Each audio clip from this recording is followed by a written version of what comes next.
Morjensta, Janne Uotila, 37-vuotias saaristo turkulainen, ja me ollaan ton Mäkilän Villen kanssa, joka nyt on tätä Dragonmelonta 2024 tuonut takas tänne Aurajokeen eloon, niin koska meiltä alettiin tekemään joskus kesäkuussa vai? Kesäkuussa sanoit, että sä haluat tehdä. Oliko kesäkuussa ihan alkukesästä? Joo, silleen palvelee Turun yrittäjiä tarkoitusperiä, että mitä siis Turun yrittäjät ja Suomen yrittäjät tekee, niin ollaan PK-yrittäjien, mikroyrittäjien, kaikkien suomalaisten yrittäjien, niin muun muassa edunvalvoja ja koitetaan elämyksiä täällä Turussa tarjota heille ja aina ajankohtaisia tapahtumia, niin mikäs sen parempaa kuin syksyssä Dragonmelonta 2024, yrittäjät ja nuorikauppakamarit ja mitä tässä on kaikkea mukana, kokoomusta ja kaikki mukana melomassa, niin tää on yrittämistä parhaimmillaan. Sulla on kunnon booster. Kerro tästä veneestä jotain. No joo, boosteri on kyllä hieno suomalainen vene Ähtärin tehtaalta tulee ja on Magnumia ja on pieniä S-kokoja, on XXL-kokoja, niin tällä nyt ainakin saadaan noin Dragon veneet vedettyä laituriin. Mä ajattelin Villelle kyllä tarjosin, että oltais vesijetillä hoidettu tää, mutta se ei halunnut vesijettiä. Tähän mahtuu enemmän pelastettavia. No se on totta. Toki toivotaan, ettei edes pelastaa tänään ketään. Mutta jotain ihan mielenkiintoista. Mä oon itse 37 ja kaikki kenen kanssa tuossa jutellut, ne muistaa Dragonmelona, mutta mä en oikeasti muista, että täällä olisi ollut tämmöstä. Muistaakseni viimeksi 14 vuotta sitten tää on järjestetty. Mullekin aivan uusi juttu. Joo, mä en tiedä onko mä ollut silloin jossain sotakoulussa vai jossain Libanonissa komennuksella, mutta se oli kyllä joku iso juttu, että siinä oli satoja tuhansia hyvän tekeväisyyttä, mutta se on mennyt multa ohi, mutta kiva nyt kun pääsee itse tekemään tätä. Ja tarkoitushan on, että tänä vuonna lanseerataan, niin ja ehkä ihan niin iso vielä kuin tämä voisi olla, mutta ensi vuonna sitten tämä Villen taidon näyte, niin joo, saadaan siihen moodiin. Sitten jysähtää, että varmaan joukkueet toistakymmentä. Nyt meillä tässä on 14 ilmoittautunutta. Ja Parisataa meloja reilu. niin, parista meloa ja 14 joukkueet. Aivan. Saaks mä Ville tulla ensi vuonnakin kuvaamaan? Saat tulla, tervetuloa. Kiitos. On 17-18 asteista, jos jotain käy, niin ei ole ainakaan liian kylmä. Ei mä pidä avannosta, et ei haittaa ollenkaan. Ville on kova uimari, joo. Siitä vaan sitten. Ei nyt tehdään rataa niinkö? Nyt rakennetaan Dragonmelonta rataa, koitetaan saada pidettyä kilpailijat omilla puolillaan ja meillä on hieno temppurata viritelmä, täällä on iso kivipaino, köysi ja perinteinen kanisteri, vähän niin kuin kalastamassa oltais, niin tällä me saadaan rata rakennettu. Pysäytä. Tässä meidän 50 metriä. Turun yrittäjien meidän puuhanainen Karoliine sanoi, että Ville, vihkoon tää menee kumminkin, että säädetään sitten matkalla. Niin. Se on ihan hyvä taktiikka. Näin no. Hän on nuori aktiivinen nainen ja innokas kyllä tässä yrittäjien niin hommissa, niin on ilo seurata hänen työskentelyään. Itse sille erikoisuus ehkä yrittäjän joukossa, että tykkään tosi paljon ajaa yrittäjien etua ja sen takia politiikka. Pieni joo, käännetään sen politiikkaan ja koitan nyt päästä mukaan. Mutta toi kunnallispolitiikka on nyt tietenkin alkuunsa, mutta Taaksepäin. Taaksepäin. Toi Metri vaan. metri vaan. En niinkään omista yrityksistä. Stop. En välitä omista yrityksistä hirveästi puhu.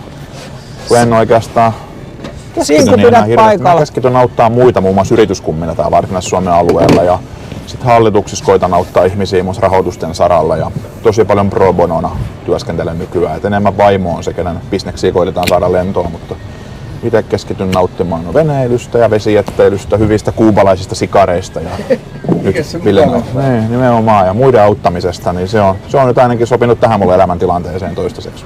Niin ja tänään tehdään auttamisesta arkea. Tänään tehdään auttamisesta arkea kirjaimellisesti.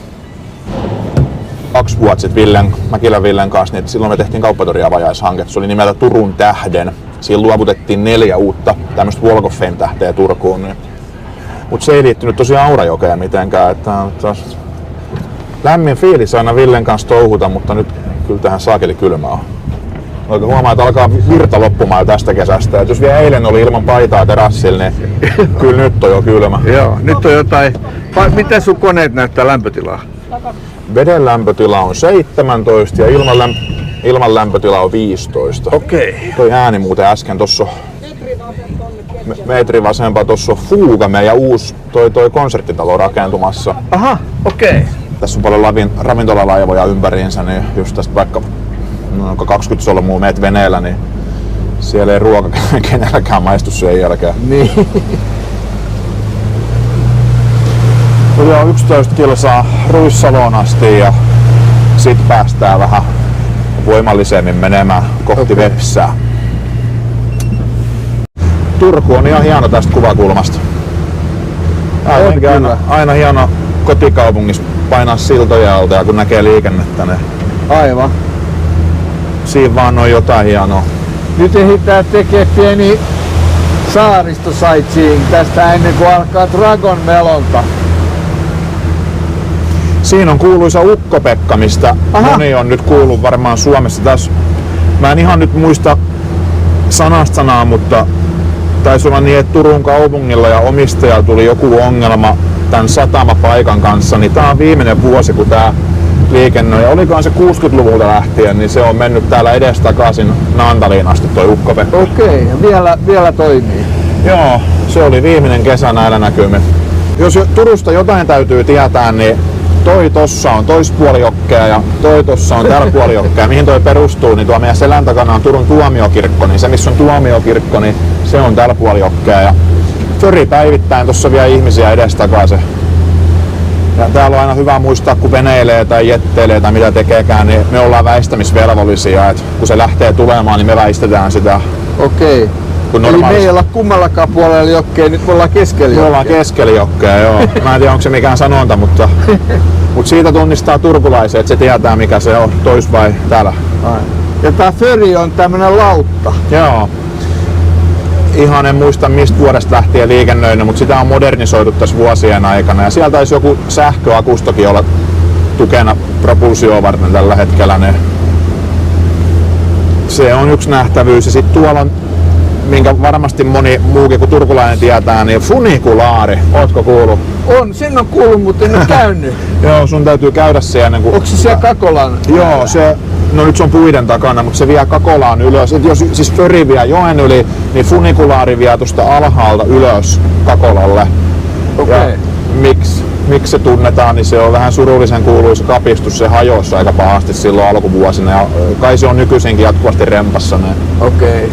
Mutta se on hieno, käy siinä. Tossa taitaa näkyy osa, en mä tiedä missä se on, mutta käy katsomassa, se on hieno. Joo, se täytyy nähdä kyllä. Sitten lisää turkulaisia juttuja, niin tai turkulaisia nähtävyyksiä. Siinä on meidän Seagyn laiva. Se on restauroitu tohon. Ja sen vieressä on Seagyn sali. Siellä on paljon konsertteja ja tapahtumia. Ja tässä on aika uusi ravintola Noa. Tosi upea. Heillä on iso jahti aina siinä. Noa-niminen vene kesäisin parkissa. Ja tuo porukka voi istua ylhäällä ja katsoa ohi meneviä veneitä.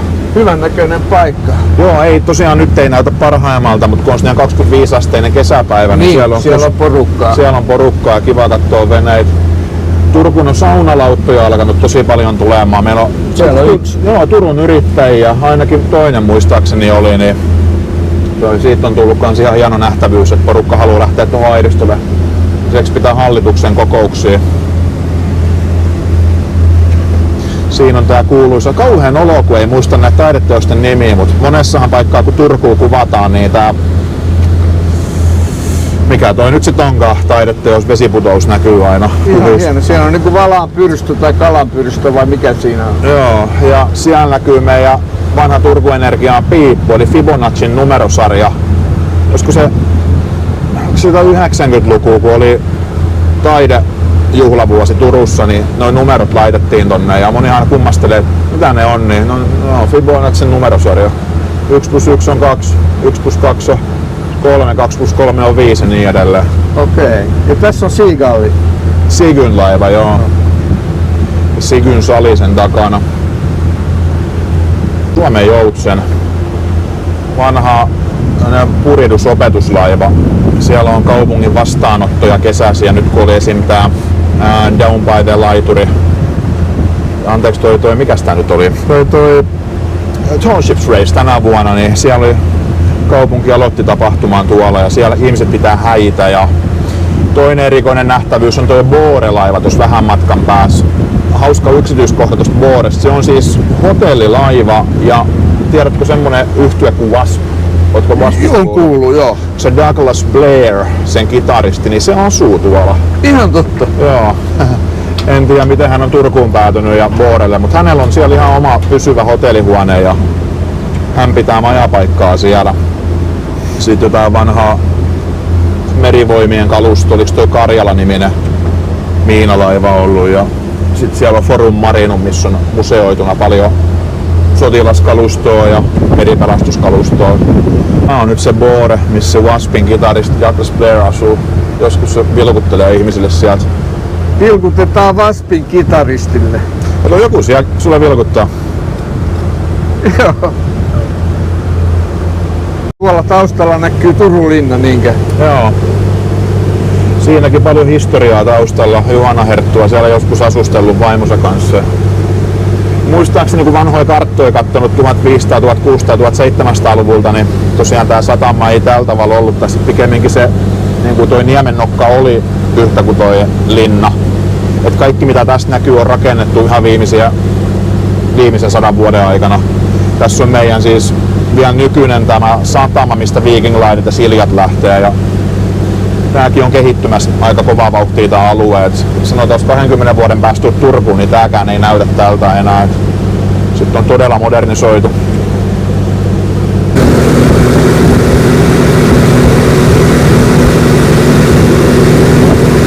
Oli niin sanottu Ruissalo ja Hirvensalon selkkaus. Nyt on tosi noloa, kun sotilas ei muista vuosia, mutta tuolla on muistokivi ja semmoinen muistopaikka sille, kun Krimin sodan aikaa, niin tykeillä ammuttiin noita brittilaivastoja, mitkä yritti päästä tänne ja ne oli vähän koettamassa, että miten meidän saariston puolustus pitää, niin no kyllähän se piti. Ja en nyt muista kuka amiraali tai laivan kapteeni oli, niin ne joutui pitkälle tonne Nauvon tasolle hinaamaan sit niitä purjelaivojaan, kun ne saatiin niin pahasti täältä pommitettua.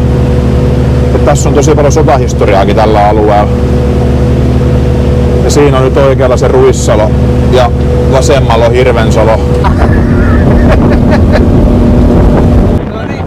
Sitten mennään. Lähdetään takaisin vähän kohti Drakon melontaa.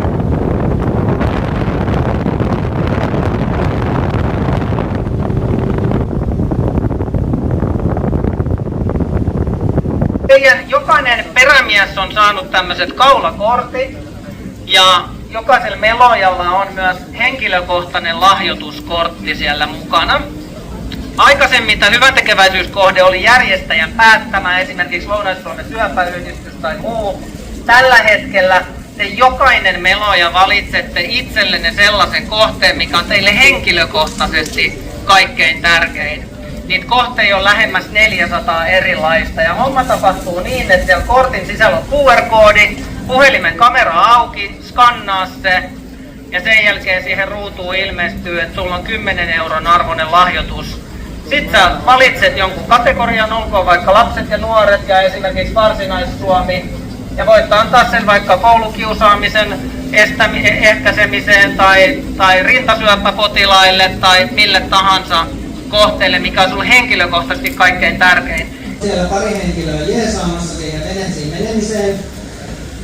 Toivottavasti kaikki osaa uida, ainakin vähän nimittäin. Helsingin melontakeskus järjesti meillä noin liivit.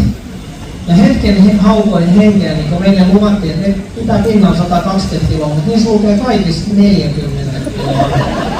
Onks tää 40 kiloa siinä melojia paljon? Käsi ylös. Siinä se kuitenkin kelluttaa 120 kiloa asti, mutta vähän joutuu omiin jalkoja ja käsiä käyttämään. Mutta paikasta 13. Vaikka kysymyksessä on leikkimielinen kilpailu, niin mehän tiedetään, että eihän tätä niinku kukaan ihan kovin leikkilleen ota. Kyllähän tässä täysin vedetään. Se on ihan päiväselvä juttu.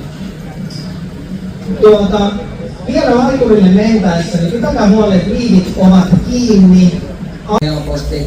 Ja sitten jos se ohjausliikkeet on liian voimakkaat, niin se vene kääntyy poikittain ja kyllä ottaa teistä aikaa. Smile! Aikaa ja Kiitos. Teidät otetaan vastaan, kiinnitetään vene ja yksitellen taas pois. saadaan vauhtiin, niin silloin treeni on. Ja sillä välillä ne kaksi Täältä loistavia. Kauheasti mihinkään. Pitäkää alkoholikäyttö kohtuullisena kilpailun ajan. Jes, ei muuta kuin menoa. Joo, ja vielä jos on jollain nyt kysyttävää, niin anna tulla. Mitä jos käy niin, että finaalissa voittaa, onko silloin mahdollista heittää se perämies veteen? Ei. Miksei? Aurajoissa ei saa uida. Hyvä smile. Vähän huutoa vielä.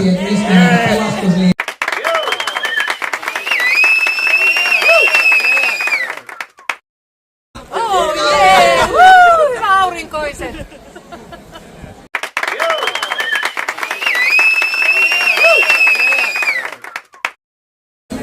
Hyvä. Saa huuttaa ja meluttaa ja nostaa käsiä.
Nyt on tiukkas kama.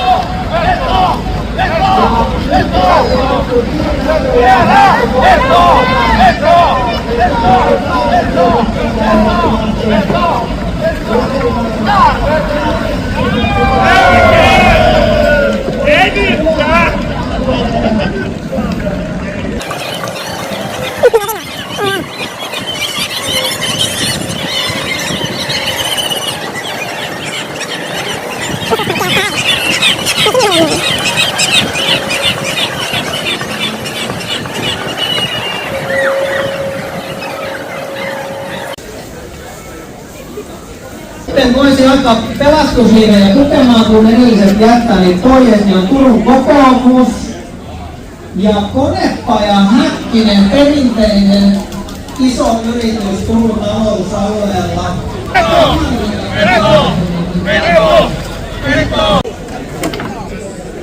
Niin kauan vielä voitte.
Otetaan pieni veto hiljaa eteenpäin. Molemmat puolet pelaa hiljaa. Veto vaan!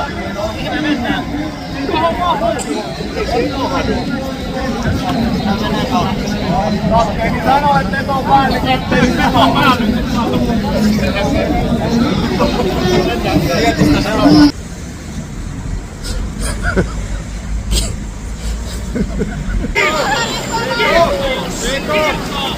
Hyvä pupu Jussi!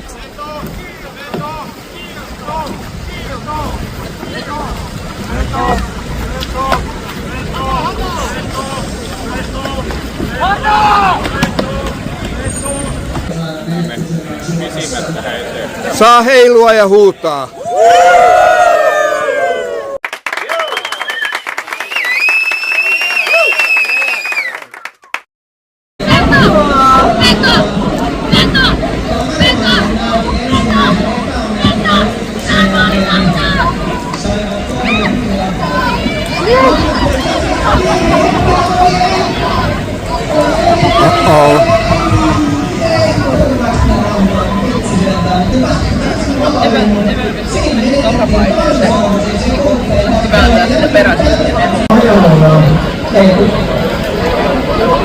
Ei pitänyt kyllä paikkaa, jolla oli päässä. Meidän aika oli 1.32.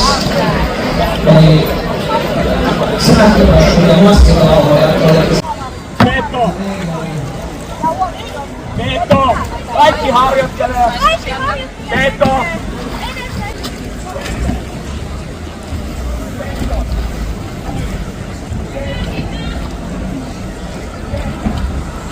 Malmin teatteri voi ottaa ihan hitusen eteenpäin. Siinä. Sitten jarrutatte. Ja molemmat on valmiita. Eli paikoillanne. Valmiit. Start! Nyt on tasa. Veto! Kaikki ottaa melat eteen. Valmiinanne, paikoillanne. Hep! Ja Mikko Röyski!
Nyt menee vinaa.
Ja sitten tässä vielä sellainen tiedoksi, että tämän jälkeen kaikki tulokset siis nollataan, eli Kimmo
Vau, onnea!